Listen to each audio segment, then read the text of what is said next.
ప్రపంచమంతా సంక్షోభంలో ఉన్న రోజున భారతదేశం తట్టుకు నిలబడటానికి కారణం మన ఫారెక్స్ నిల్వలు. అంటే విదేశీ మారక ద్రవ్య నిల్వలే కారణం అన్నటువంటిది నిపుణులు చెప్తున్నటువంటి మాట. ప్రపంచ స్వర్ణ మండలి డబ్ల్యూజీసీ గణాంకాల ప్రకారం 2025 థర్డ్ క్వార్టర్ చివరికి ప్రపంచంలోని అత్యధిక ఫారెక్స్ నిల్వలు ఉన్న 6వ దేశంగా భారతదేశం ఉంది.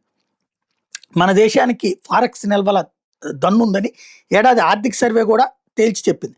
జనవరి 2026 నాటికి 11 నెలల పాటు దిగుమతులకు సరిపడా ఫారెక్స్ నిల్వలు మన దగ్గర ఉన్నాయి అన్నది సర్వే చెప్తోంది. వాస్తవంగా స్వాతంత్రం వచ్చాక ఎన్నో ఏళ్ల తర్వాత కానీ ఫారెక్స్ నిల్వలను భారత్ పెంచుకోలేదు.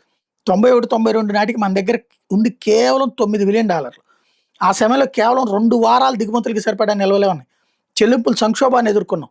ఈ సంక్షోభమే మనల్ని విధానాల మార్పు దిశగా అడుగులు వేసేలా చేసింది. ఆర్థిక సరళీకరణ వల్ల 2000 ప్రారంభంలో మూలధన నిధుల్ని భారత్ ఆకర్షించడం ప్రారంభించింది. దీంతో 2001లో $42 బిలియన్ ఉన్న నిల్వలు 3 ఏళ్లలో $113 బిలియన్ చేరినాయి. 2001 అంటే వాజ్పేయి టైంలో. తర్వాత మన్మోహన్ సింగ్ టైంకి వచ్చేటప్పటికి 2001కి $42 బిలియన్ చేరింది.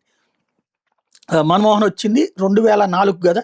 అంటే వాజ్పేయికి ముందు 2000 టైంలో ఉన్నటువంటి దానికంటే కూడా పెంచుకొచ్చేది. $42 బిలియన్ నుంచి $113 బిలియన్ 2001 నాటికి $42 బిలియన్ అంటే 3 ఏళ్లలో. అంటే వాజ్పేయి దిగిపోయే నాటికి $113 బిలియన్ తీసుకొచ్చాడు వాజ్పేయి.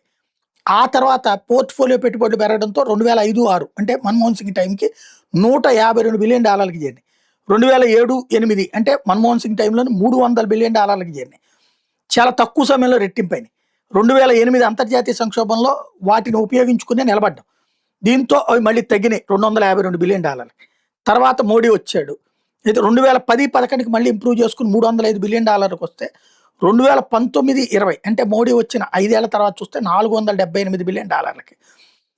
తర్వాత 21-22కి $577 బిలియన్. తర్వాత 21-22కి $607 బిలియన్.